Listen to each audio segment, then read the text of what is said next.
Flashback in episode 2.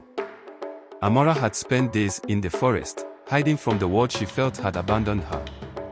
The singing that once brought her joy was now the only solace she could find amidst the chaos. She was lost, both in spirit and in direction, but determined to push through whatever life threw at her. It was during one of those lonely days that she met Chinidu. Chinidu, the son of the village's renowned hunter, was strong and kind-hearted.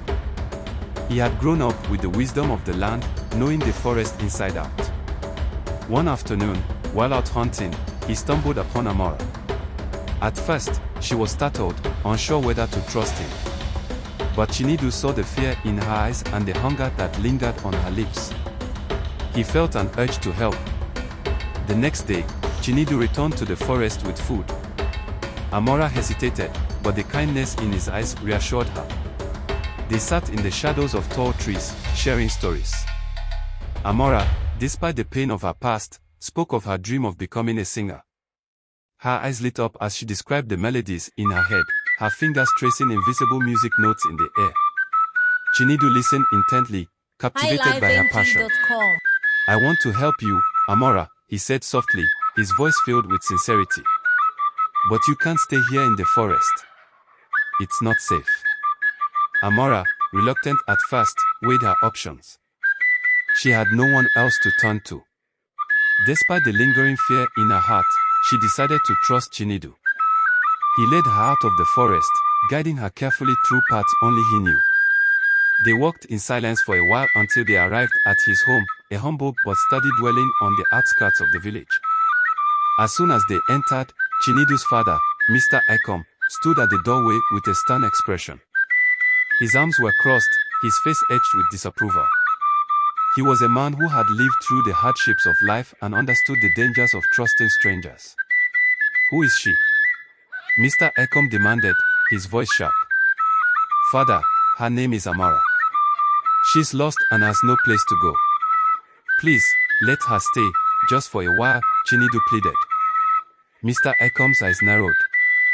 "You know the dangers of bringing someone into our home without knowing who they are or where they come from. You think the world is kind, but it is not, Chinidu. But, father, she has nowhere else.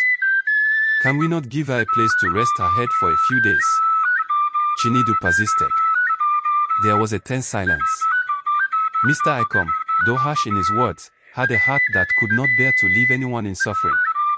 With a heavy sigh, he relented. "She can stay in the small hut by the edge of the farm.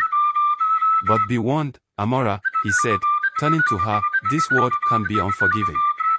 Be careful, and don't bring trouble upon us. I will speak to the king tomorrow." Chinidu beamed with relief and gratitude. Amora, though grateful, felt a shadow of uncertainty still looming over her. Yet, for the first time in days, she had shelter and a glimmer of hope. Meanwhile, back in the village, Amora's mother, Neka, returned from the market exhausted. She dropped her heavy basket and looked around, expecting to hear her daughter's voice, but there was only silence. Confusion crept in, followed by panic. She rushed to her husband, asking where Amora was. He grunted, not bothering to look up from what he was doing. "How should I know where she is, Dot?" Neka's heart sank. She realized she had been so preoccupied with work and her marriage that she hadn't noticed her daughter's absence for days. Guilt flooded her, and tears welled in her eyes. "What have I done?" she thought, remembering how distant she'd been, too consumed by her own struggles to see the pain in Amora's eyes. That day at the market, a friend had mentioned seeing a girl singing in the village square, a girl with a voice like no other. Neka hadn't paid much attention at the time, but now she knew it must have been Amora.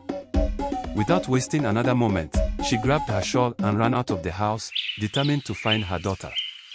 She wandered the forest, calling out Amora's name, her voice hoarse and filled with desperation. As the sun began to set, she felt a growing hopelessness. The trees around her whispered in the wind, and shadows danced at the edge of her vision. Just as she was about to turn back, she saw an old man sitting by a rock. "Please, have you seen my daughter?" A girl, about this tall, with a sweet voice, she begged. The old man looked up, his eyes wise and deep. He smiled faintly. "Your daughter, Amora," is destined for greatness, he said.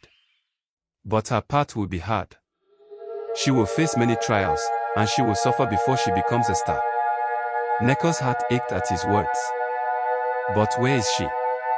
Please, I need to find her. The old man stood up slowly, his movements deliberate. The road ahead is long for her, and you must act quickly if you wish to help.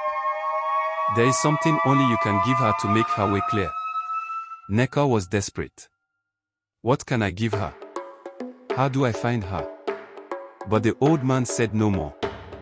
He turned and disappeared into the trees, leaving Neko alone, with nothing but his cryptic words echoing in her mind.